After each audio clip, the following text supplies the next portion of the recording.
This year, more than 200 million Americans have an option to vote early, by mail or in person. Why do you vote early? My son, Sebastian, has asthma with COVID-19. It's such a scary time. Taking him to a polling place would be out of the question. I'm just happy that I can mail in my ballot. It was great learning that New York added early voting this year. Now, I don't have to wait in line to make sure that my voice is heard.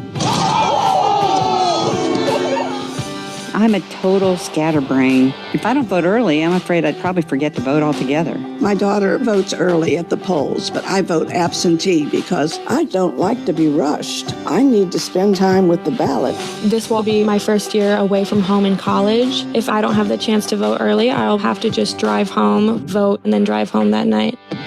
Last year, I moved with my family to Singapore for work. One of the things that I am most concerned about is that I have a chance to vote early and that my vote does count. Sometimes I do a surgery that's supposed to last half an hour and then 5 hours later, I'm still there.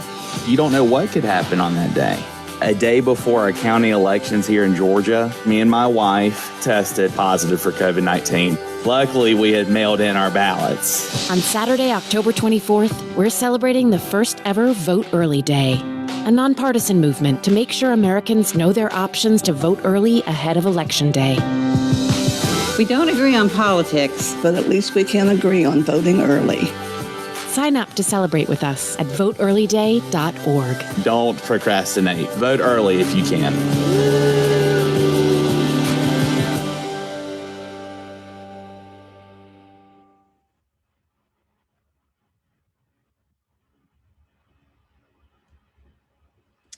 All right. So good morning and good afternoon, everyone.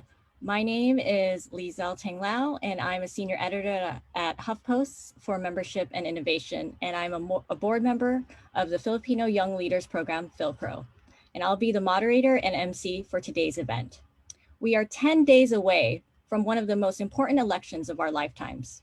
Today, FYLPRO joins a movement of nonprofits, businesses, election administrators, and creatives who are working to ensure that Americans understand and utilize their options to vote early this election cycle and beyond. By working with Vote Early Day to create awareness and celebrate community and increase voter education, FYLPRO hopes to encourage more Americans to exercise their right to vote. Voting early by mail and in person reduces lines on Election Day, provides increased flexibility, and ensures that Americans do not have to choose between their health and their civic duty. FYLPRO is part of a rapidly growing number of 2,600 companies and organizations that have joined Vote Early Day to further their commitment to civic engagement. To learn more about Vote Early Day and how you and your organization can join the movement, visit their website at voteearlyday.org. Before we kick off our discussion with past and present FYLPRO presidents, here's a message from FYLPRO's first president, Bea Rico.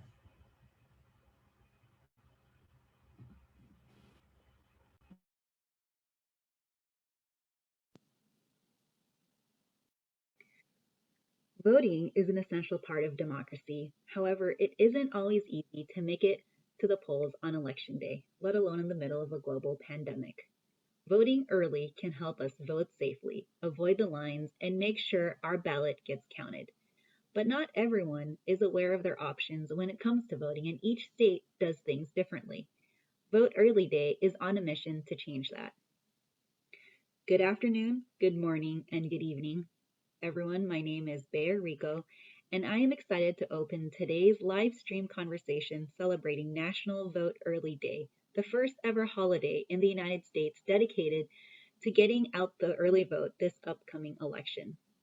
As the first president of the Filipino Young Leaders Program, also known as FYLPRO, and someone who has run for public office, it is important for my voice to be heard, especially as a working mom, a woman, and a person of color. I believe my one vote has tremendous impact, not just on the national level, but especially on the local level. I want to ensure that the right people and initiatives are in place to protect my family and friends here in Seattle, King County, and Washington State. My request and call to action in support of National Vote Early Day is for you to consider to mail in your absentee ballot or vote in person early. And also protect the vote by volunteering like being a poll worker. Thank you for joining us. Maraming salamat po.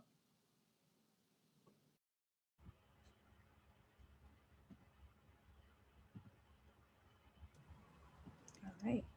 Thank you, Bea. So now let's meet our panelists. I would love to have all of you introduce yourselves. So let's start with our 2017 FYLPRO president, Kit. Oh, hi, everyone.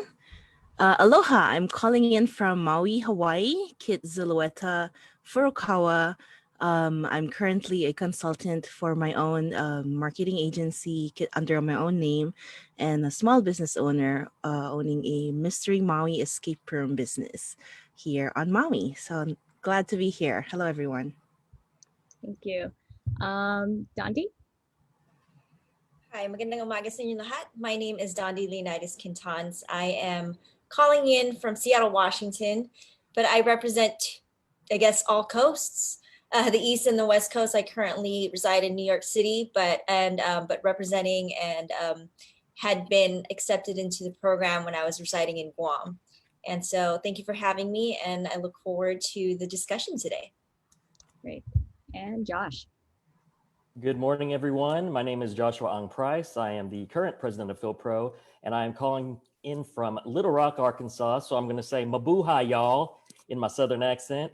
And I am currently the election commissioner for Pulaski County, Arkansas, which is our largest county in the state with about 256,000 registered voters this year.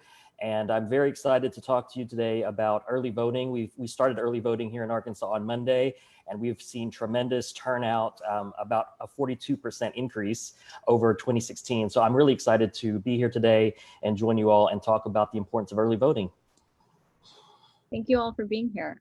So yeah, let's kick it off. Like, why are we all here? So why is voting early important?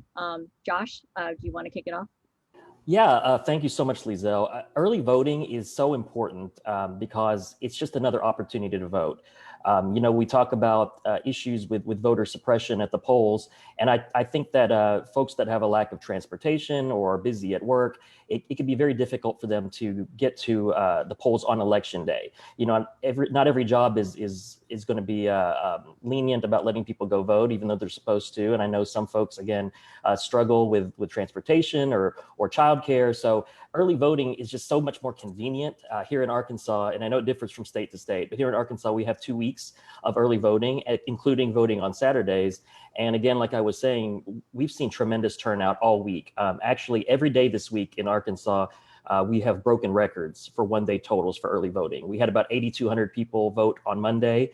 And then yesterday was over 10,000. So it has increased day by day. In fact, I've got a couple little numbers if I could share for the statisticians out there, but our 5-day total is already 47,000 voters. That's early voters. That's not even counting absentee. And we've had another 15,000 absentee ballots come in. So that's 62,000 people have already voted in Pulaski County alone out of the 256,000. So you're talking, that's almost 25% of voters have already voted either via absentee or early voting. And again, as I was saying earlier, this is a 42% increase of early voting totals compared to 2016. So we've seen, again, a massive turnout, and people are really excited to get to the polls. And early voting is just a more convenient way to get out there and cast your ballot. How about for you, Dondi? Why is voting early important? I think in a nutshell, it really becomes a point of these are your options. You know, you are not, you know, we have rights to vote, and I think we definitely should make use of that. And these are options that are available, and we have no reason not to.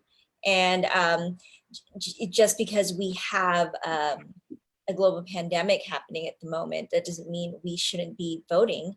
And the narrative right now throughout the world has always been voicing your opinion, and it starts with voting. And if we are provided these options, it certainly is a way to just make use of that right that we have. So certainly we should be on this. And how about for you, Kit?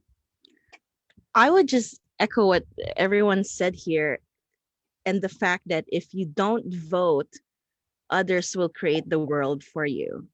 So voting allows you to have a voice, to dictate, not dictate, but have the option to choose what policies you want for the kind of life you want in the future. As Filipino Americans, it's quite unique how we are in the community. And so if we don't vote, certain policies that probably will make life difficult for us will be enacted. It's as simple as that. If growing up, your parents or your other folks would make decisions for you, and what school you go to, what clothes you wear. When it's finally time for you to make decisions for yourself, it's quite a liberating experience. It's making decisions for your own life is something we want to treasure, and so that's what voting is. And if we don't vote, that's what's going to happen.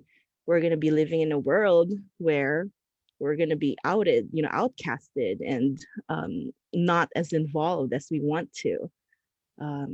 That's why we should vote. And we can. That's just because we can. Why not? We should vote. Because with 4 million Filipinos in the United States, if we all vote and say the same thing, imagine what impact we have.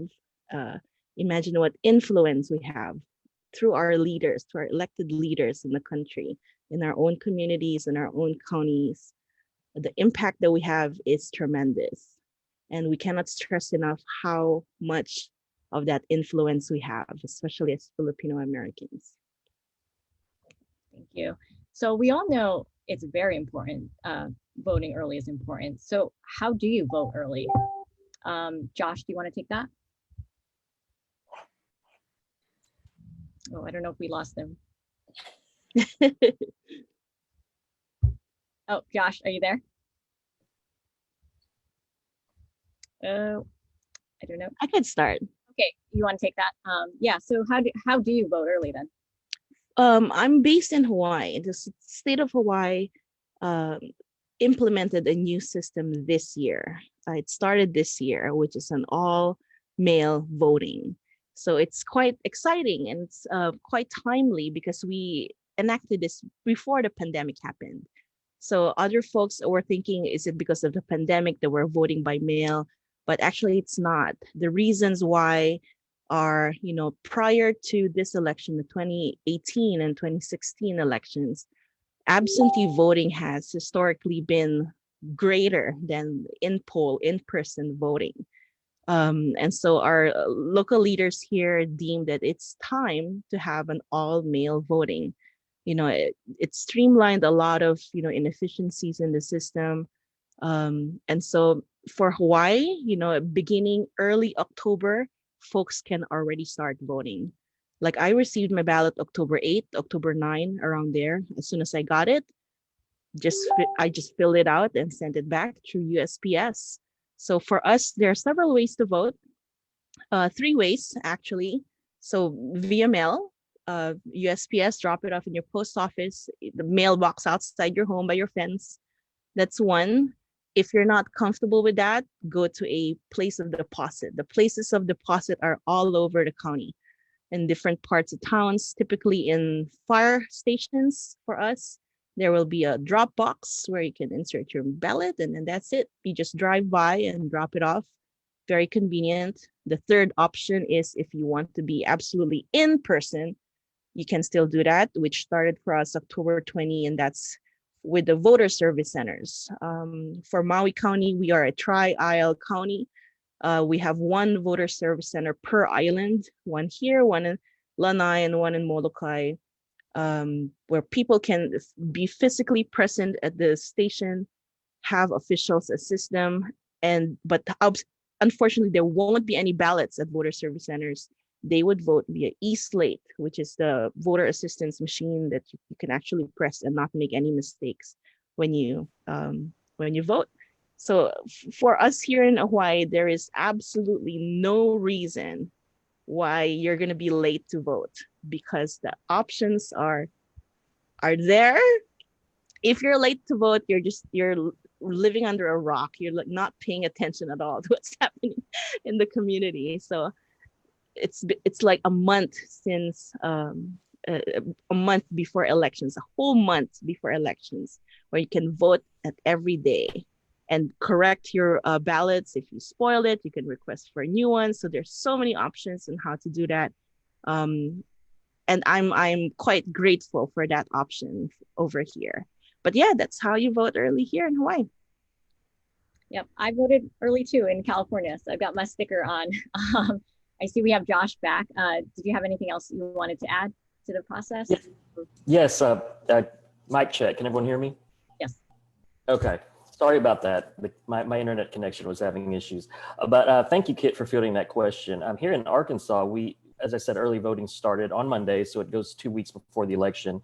And here in my county of Pulaski County, we have 12 early vote locations where anyone in the county can vote at any of those locations. And we just got some new fancy machines this year. And we are, for those who are kind of worried about voting in person because of COVID-19, we are following a very strict safety protocol that we get that protocol from not only the Arkansas Department of Health, but the CDC and also the World Health Organization. So all of our poll workers are wearing masks and gloves. We are encouraging the voters to wear masks. In the state of Arkansas, it is not required for voters to wear masks because that could be seen as a form of voter suppression. But we've actually not had any problems with voters not wearing masks. Everyone has been very compliant. I think we're at a point in the pandemic where we're all used to wearing masks at this point, so it's not really an issue. But I know our poll workers have a very strict protocol of they wipe down the chairs every each use. They wipe down the computers. The voters are given a stylus so that they don't actually have to physically touch the machines. They can just use the stylus, and then they can either recycle that stylus or take it with them. So like Kit said, there's a lot of voting options out there for early voting.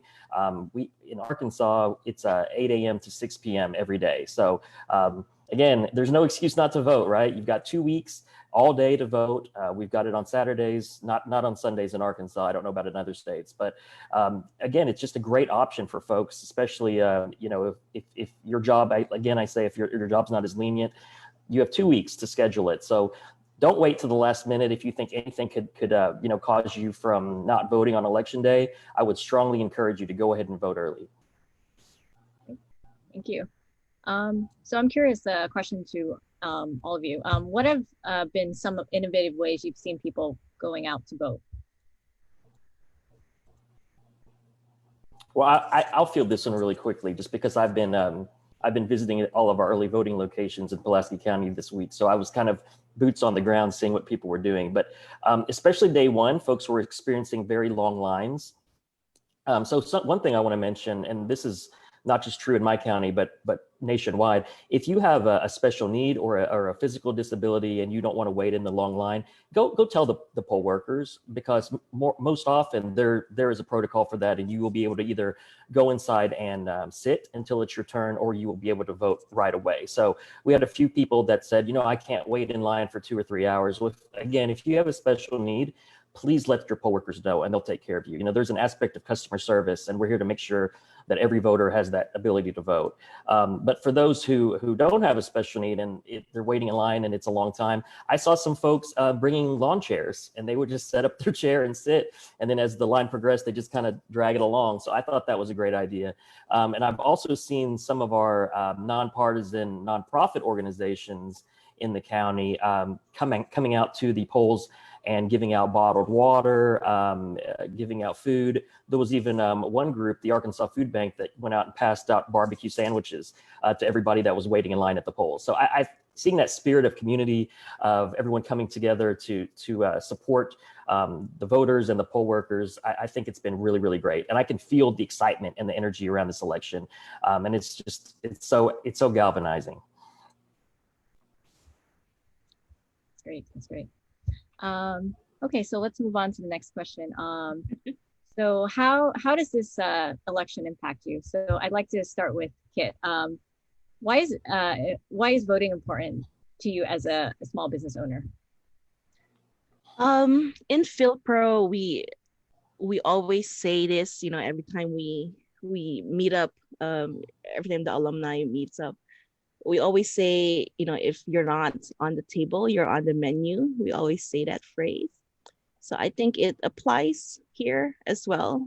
As a business owner, this pandemic has hit us quite hard. It's the line that we keep saying every time my friends would ask me, how's it going? I always say it's head above water. So we're kind of we're not out of it. I have a few months perhaps to make really tough decisions for my business. If Hawaii just reopened, and hopefully our visitors come back, but it's still a quite hard balance whether a part of our community still don't want visitors because we don't want the virus to come back here. So it's quite a balance for us. These are decisions that have a direct impact in my business, in my family, and in my community. Voting is a way for us to have a say in that through our elected leaders. If we have leaders that show leadership, if we have leaders that can make decisions early on before even this pandemic has set, perhaps we wouldn't be in this deeper hole as we are now. Perhaps not 200,000 Americans would be dead. It's really leadership that would drive things in the community. And if we don't have that, folks would just dictate what they want, pretty much. And so that's why voting allows me to make sure that I have leaders that I can trust in our government, in our local counties, in our state, and in the federal government, to make sure that our values are protected, our businesses, our livelihoods are protected.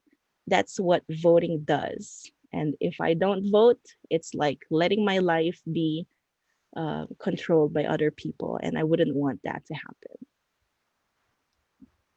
How about for you, Dondi? Why is voting important to you as a consultant for a health center?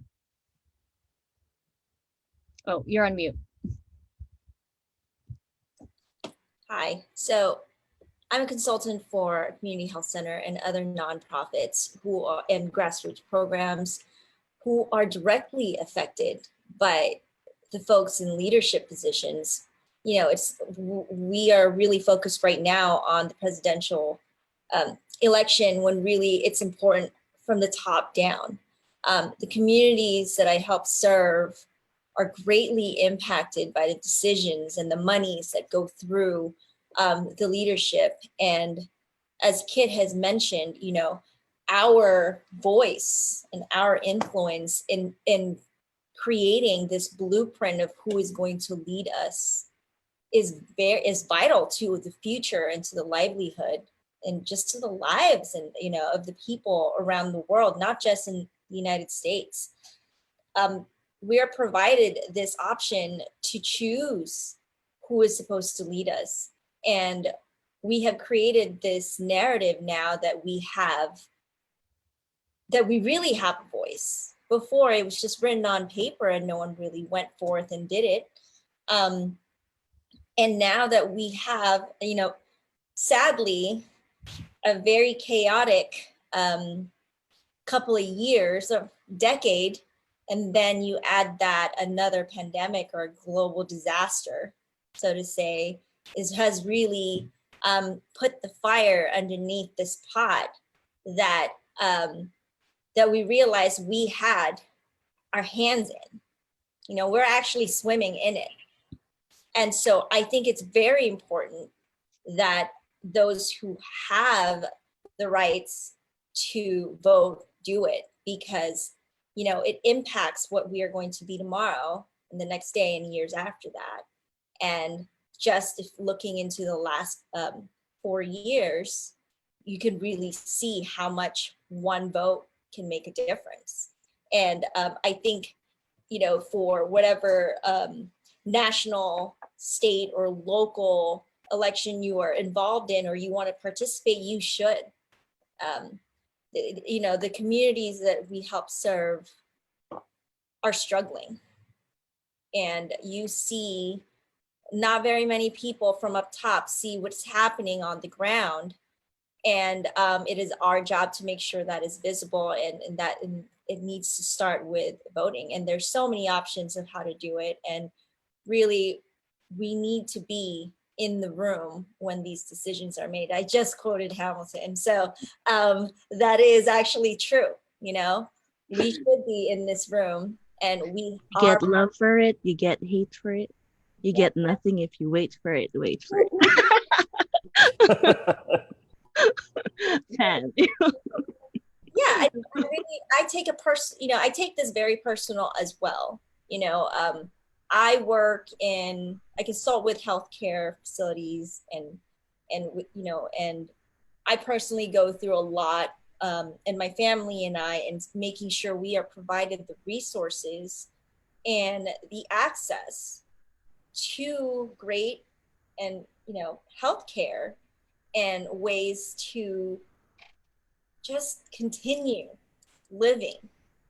And then to find out that certain things can't be done because of policies that are in place, because of maybe perhaps one or two people that have great influence in making that decision, it really is heartbreaking. So I've taken this as a personal mission to make sure that we have the platform to provide our voices and our options for people. I think I keep saying options right now in this hour, because that really is what voting is about. We have all these options. It's just like shopping, right? We try on things, but then you want to make sure that certain things you buy quality. And I think when we have voting, it's actually free, guys. This is not an expensive quality purchase. Use it so that you can have a great wardrobe later on, so to say.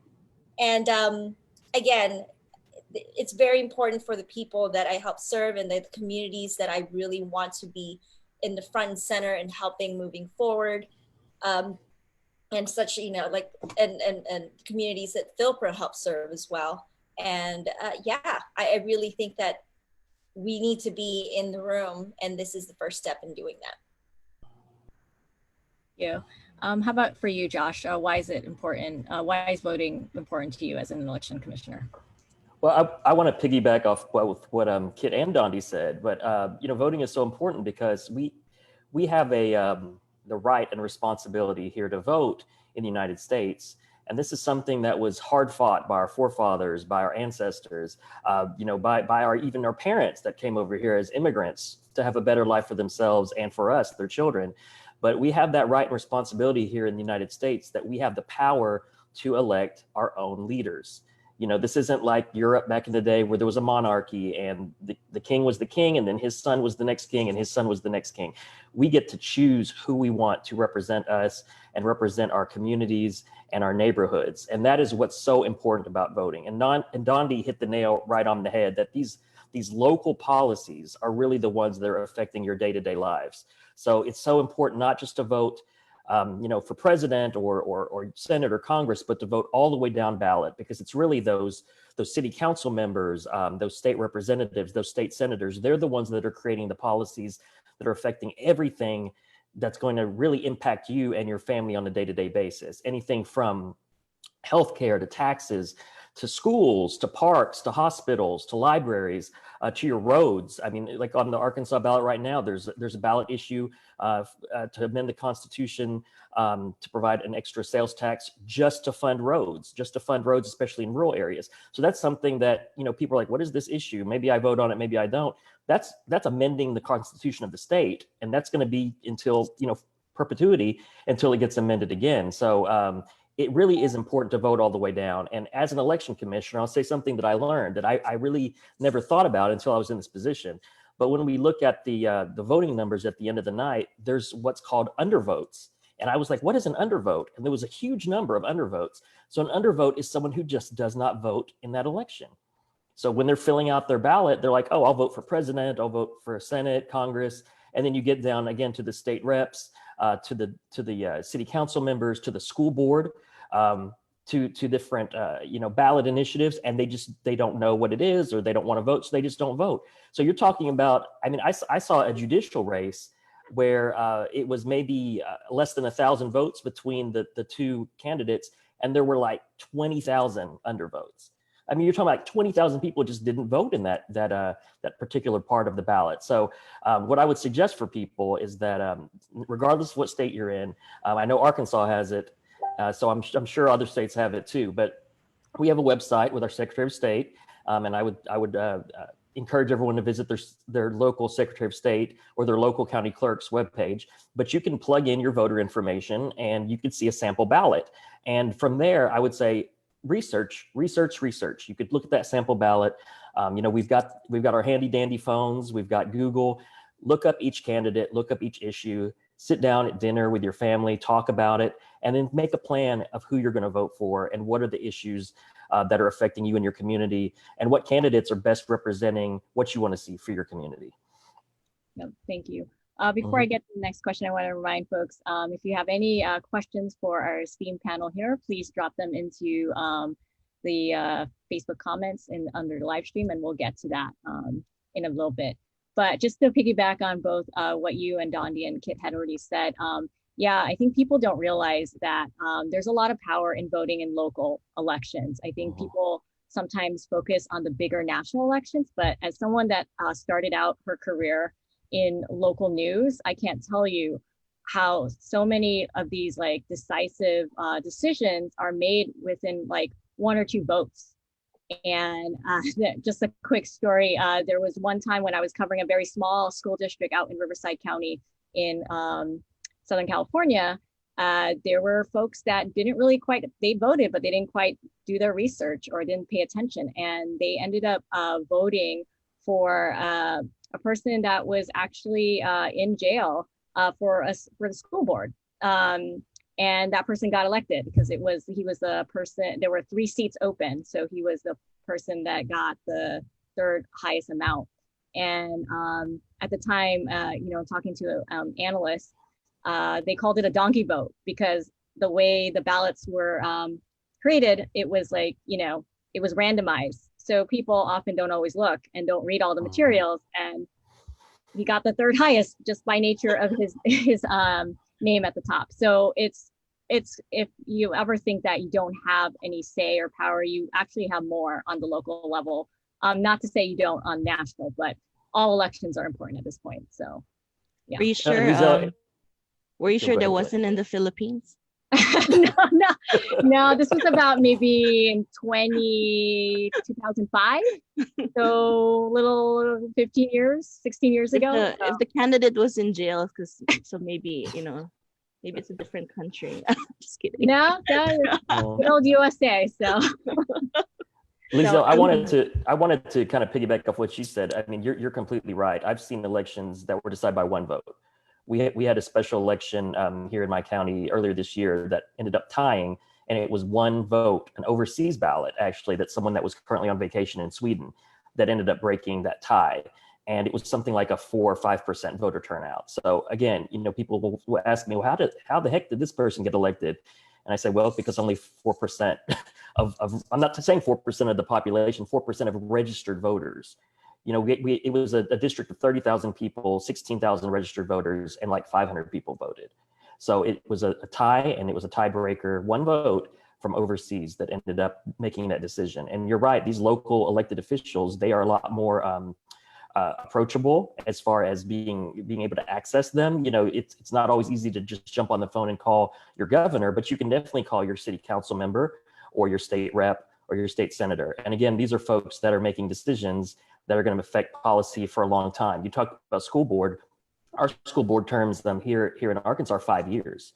So you're talking about, this is someone that for 5 years is going to make decisions about funding for schools that your kids are going to, their curriculum, teachers' salaries, who they're going to hire as superintendent. And 5 years, that's your whole high school career of your child. So these are very, very important elections here on the local level. And it's really important that we do, as voters, we do our due diligence and do our research and know who we're voting for and know what issues we're voting on. Yeah, completely agree. if I can add for the issue of the one vote, you know, same in Hawaii. You know, some of our races here are quite really close. You know, second printout, third printout. They're quite close calls. The power of one vote. If we're discussing this, you know, we can also discuss perhaps the issue about non-voting at all. We have members in the Filipino community too that, you know, just don't care. And we hear the comment that, you know, this is not my league. These are politicians. They would do whatever they want. Brah, no. They can't just do whatever they want. You can't tell them what you want them to do if you tell them exactly by voting. Not voting, just it's almost an insult, because you're telling your community that, you know, everything is cherry, everything is great.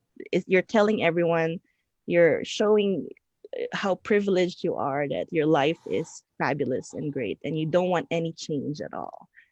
By not voting, that's the message you're saying. You're telling your colleague who's sick, you're telling your colleague who's unemployed that I don't care for you, and that's why I'm not going to vote. That's basically the message that's underlying with the decision of not voting. So I just want to share that. Vote if you can. It's doing yourself a favor, your community a big favor if you do. I'm curious, just to piggyback on that, like what questions have you been hearing from our community just around voting? What are some of the questions that keep coming up that you guys are encountering? Who to vote? So it's that's the biggest question. I know our presidential race right now is the sexiest topic that everyone's on currently. Yeah. Who to vote is number one. And that's where we can see the divide too in the communities. Like personally, I feel the having multiple having choices is great. But but let me try to like frame my thoughts here in a more in a careful manner. Making the right decisions is another thing too. Voting is great, you know, kudos, applaud. But making informed decisions, making informed choices is also another matter. You start with your household. Me and my husband, we've been renting. We want a home. We've been saving for a home. I would want leaders in our local county, in our community, who would support that. I would want leaders who would build more affordable housing for Maui residents, and not just support developers who build for, you know, part-time residents here that are multi-million-dollar homes by the beaches. I wouldn't want leaders that do that. I want leaders that would support the hardworking families such as us that work and try to make a living. So that's how we make decisions in the local level. And the bigger level, it's important that we reach out to our community and see what decisions would make the biggest impact. Immigration, you know, I got here through that immigration chain. You know, I was petitioned by my aunt. Most of the families here in Hawaii are like that. See what decisions our elected officials will do if we elect certain people. Having a piece of the American dream, right? Is that something certain leaders would do for us, etc. I'm sure my co-panel here would probably add more to that thought. But yeah, it's who to vote. It's a question. I'm going to jump in here. Two questions really come up, which are, I think, is, you know, where the problem lies. One of them is, how does this thing work anyway?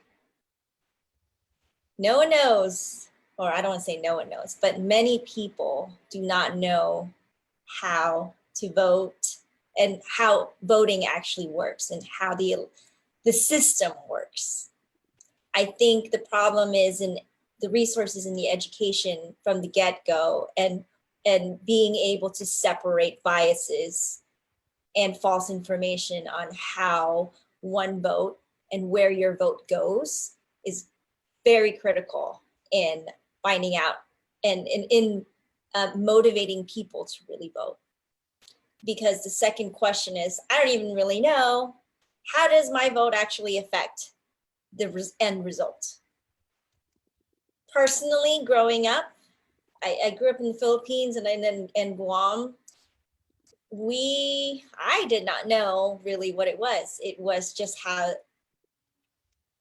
it was a lot to really take in once I got to an age where in high school where I was taking government class and in college when I moved to the United States, where you really see how the system works. It's a bit complicated for the normal person to really understand, because you really just think about, in the beginning, you're only voting for the top dog, and that there really are other people in different levels here, both lateral, up and down, everywhere. Really, at that point is how does this work? And then how does my vote really, what role does my vote matters? Mm-hmm. Yes. And again, I think it starts with education and being able to separate biases on that, because you mentioned earlier, you sit down with your families or you set your own your spreadsheets on with the candidates. I've had friends who lay that out, but Wow. then at this point, it's really just, I actually applaud those who do that. Like, how do you see what are their views on certain, platforms, or what are their platforms rather, and then just kind of basing it from there. But really, it gets to a point where some folks just really, they're lost causes because they are, all these biases and these ideas are so ingrained in their brains because they were brought up or they were taught a different cycle or a different process when it comes to this. And then I think with all of the things happening in the world right now, how digital media changes everything in our mindset and our attention span, it really gets, it gets blurry now. But I think what the beauty about how society is now and how digital media plays out is that we can play this part in actually, forgive me for the lack of the better terms, like dumbing down the process for everyone to just really understand that there are so many things that go into it, and that just filling out the ballot makes a huge difference. And then if they can just understand really how that works, it's not literally writing someone's name down and you just count and then it goes, oh, your vote here, your vote here, your vote here. Yes, it works that way, but then it also doesn't. So there's so much to it. And so educating folks, getting ready, once you get to a formative year where you're starting to understand this process, it's actually very key that we teach students and young adults and even children the importance of not just voting for an election, but just voting in general, or like helping guide who you trust within your community or with your friends, and with, that is it, trust factor. Like, how do you trust in this time or in moving forward? So we have our first question from the audience. So this is for all of you, or any of you. If you went back in time when you turned 18, what would you say to yourself in order to get yourself to vote? I can start with that. So 18, I was in college, busy with school, etc. During that time, I wasn't as involved in the community yet. I would notice maybe my local leaders would cut trees here and there. I would notice the rallies in the streets. And this is in the Philippines, right? I grew up in the Philippines as well. I would hear about it in the news, etc. If I knew what I know now, and if I could talk to my 18-year-old self, I would advise myself to get mentors, to take advice from exactly what Dondi said, people that you trust, and not be afraid to ask those questions. Why I would vote for this person versus this person. Maybe my researching skills won't be as good then. I would tell myself to look for people who are critical thinkers, who can argue both sides of the issue and not talk to those who are extremes. We know this, we know extreme folks that are passionate and follow their leaders blindly, whatever decisions they make.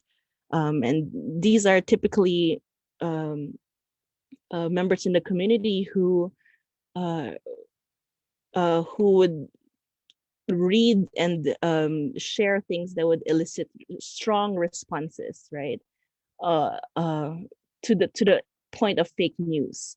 I would seek out leaders and community leaders, maybe relatives who are somehow maybe in the middle, who can give me points on why this policy would work, why this policy won't work. So that's what I would tell my 18-year-old self, and maybe stay longer in school and study harder.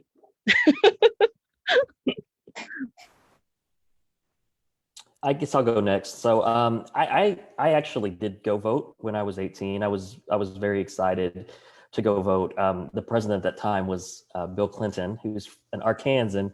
So I was I was very excited to go vote for him. I mean, he was already president at the time, but when the next presidential cycle, I voted for him again. So I was excited to do that. And I actually took my mom to go vote with me for the very first time. She had never voted, and she had been in this country for, since like 1975. And she had never voted because, and this is crazy, but I think it's indicative of our Filipino-American community sometimes. She said no one had ever asked her to vote or really explain the importance of voting. So I said, "Hey, Mom, I'm going to go vote. Like, I'm 18 now. Please come vote with me." And she did. And we've actually made it kind of a family tradition now that we all early vote as a family. And then we will vote kind of mid-morning, and then we'll all go to lunch together and then kind of talk about it. So I think it's a great way to kind of create that family tradition. But if I could go back in time and tell myself at 18, I think I would tell myself to not just vote, but encourage other people to vote more than just, my mom, but like get my friends, my peers to vote, because I don't think a lot of my peers were voting at that time. And I, yes, every vote matters, but again, I've seen elections with like under 20 people have made that decision. And I'm like, I have 20 friends. Like I could have literally swung this whole election. You know what I mean? And so I would have told myself to be more involved and to get my friends to vote. It's not just about the voting. Voting is like step one of the civic engagement process. Like you should vote, but then you should also encourage your friends and family to vote. You can get involved in like different organizations. You can get involved in different campaigns. I think voting is just step one of entering that civic engagement process. So I would tell my 18-year-old self, voting is a great step, but like you can go further and do more. And if you're that 18-year-old, listening to this and you're waiting for someone to tell you to vote, we are telling you to go vote. So no, you don't really need any permission from anyone. You don't need to wait for your local officials to tell you that you have permission to go vote. Nobody needs to hear that. But we are telling you, go and vote because you can. Don't waste it. Raise a glass to the four of us. Tomorrow there'll be more of us. There you go. I had to get my Hamilton quote in there real quick. Oh my goodness, we're going to be doing that all day. I have a very unique, actually, let me take that back. It's not a unique situation. I was 18. I was a resident of Guam, moving into the United States for college. And that switched my role to not being able to vote for a president to being able to vote for a president. And when I had left Guam and had gone to Seattle here, and I'm back, it was a big culture shock in so many ways. Though Guam is a U.S. territory, it is not the United States. You know, I felt like, and you know, I was such a child then, and I was. I lived on a rock, not under a rock, but I lived on a rock, and we really had our circle there, our bubble, and we just really just took care of each other, and who led us was who led us, and there were peers of mine, including, you know, and myself included, who didn't really even know at 16, 17, 18, which are kind of, you know, this is when we start thinking we're adults, how much our congressmen or congresswomen was affecting our lives back home. They were in DC and we were back home. How did this really play out? And again, it kind of just goes back. And, you know, definitely things are different now with school systems throughout, because this information just keeps coming up now. Like, what is voting? Why are we doing this? Who are we voting for? It's like pretty much on loudspeakers, you know, nonstop at this point. I really didn't know at 18 how much I needed to learn going into the United States. And I know there are a lot of Filipino Americans that are transitioning at this point at 18 or maybe even older. And this is going to be their first time to be able to vote, right. You know, and they don't really know. Some just get very excited. I can finally vote. Let's just do it. But really it goes back down to really learning the system, learning who you're voting for. And it can be confusing if you don't have the right resources.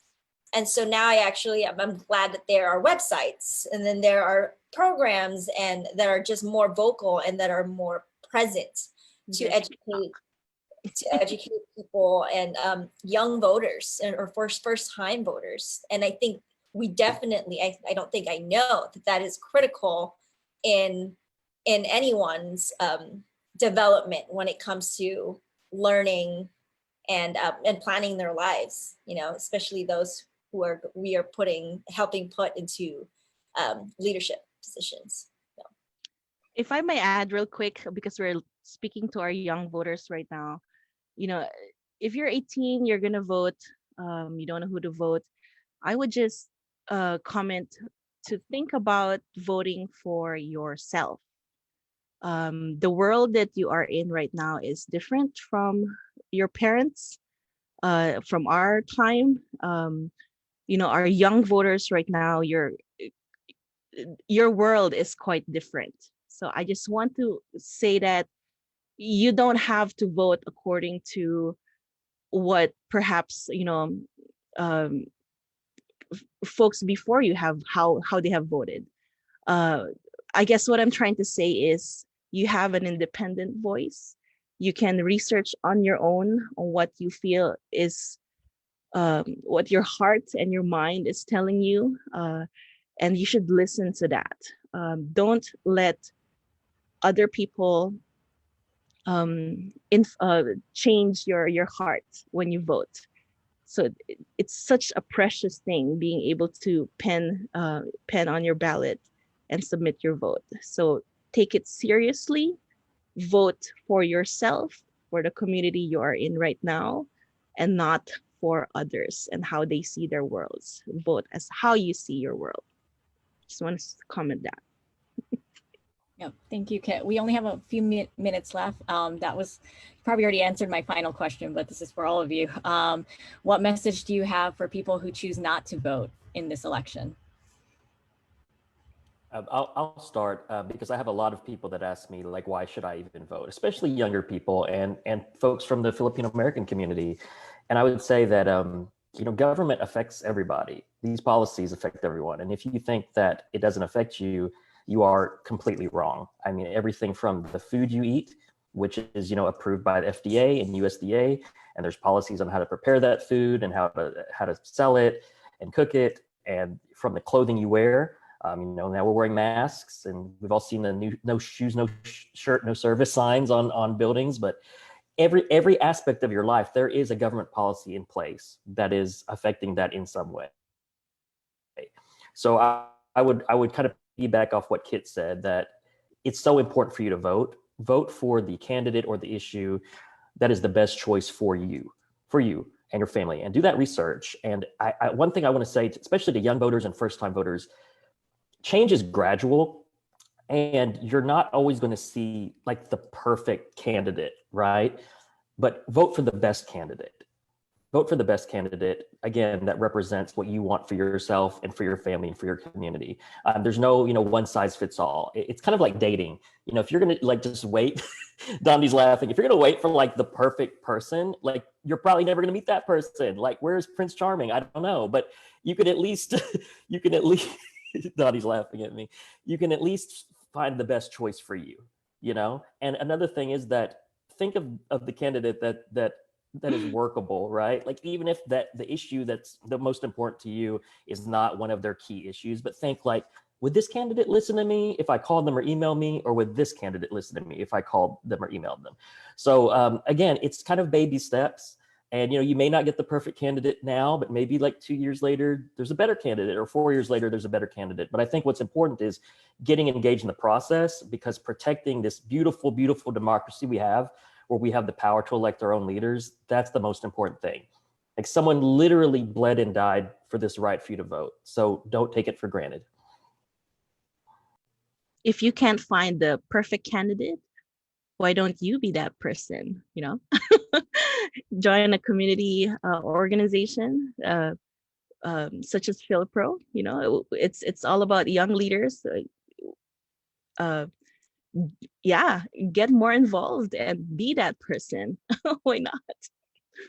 Anyway, for me, as we're closing, I just want to remind everyone, and for those who are not voting, maybe because you don't know that you need to register. In Hawaii, you can register and vote on the same day. So there's really no excuse.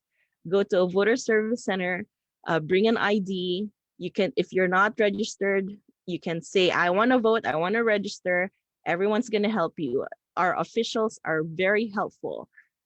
Everyone's giving everyone the opportunity to vote. So especially here in Hawaii, so we're quite lucky that our rules are pretty easy.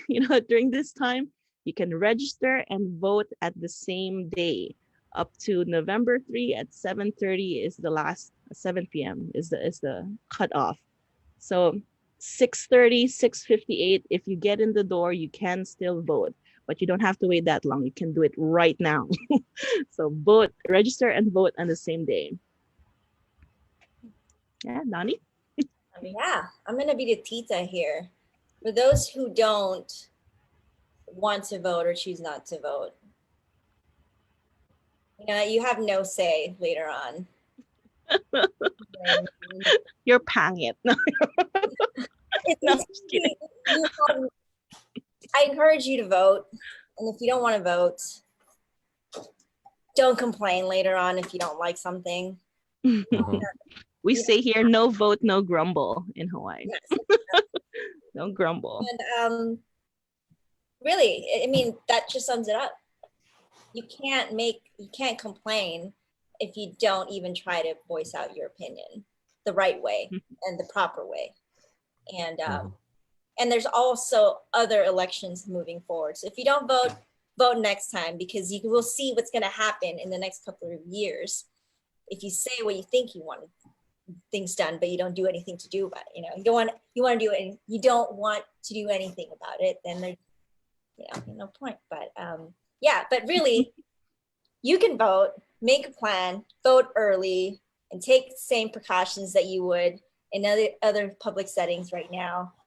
These are the options that we have. Please vote and don't complain. Hey, look at that. Yeah, Josh has the idea right there. Yeah. All right. Well, thank you so much. Thank you to Kit, Dondi, and Josh for joining us this afternoon. Thank you all for watching us on this live stream. And yeah, we are 10 days away from November 3rd. So don't forget to register. Don't forget to vote. And please exercise your civic duty to vote. Yeah, thank you again. Thanks, guys. Thank you. Go vote. Bye. Bye.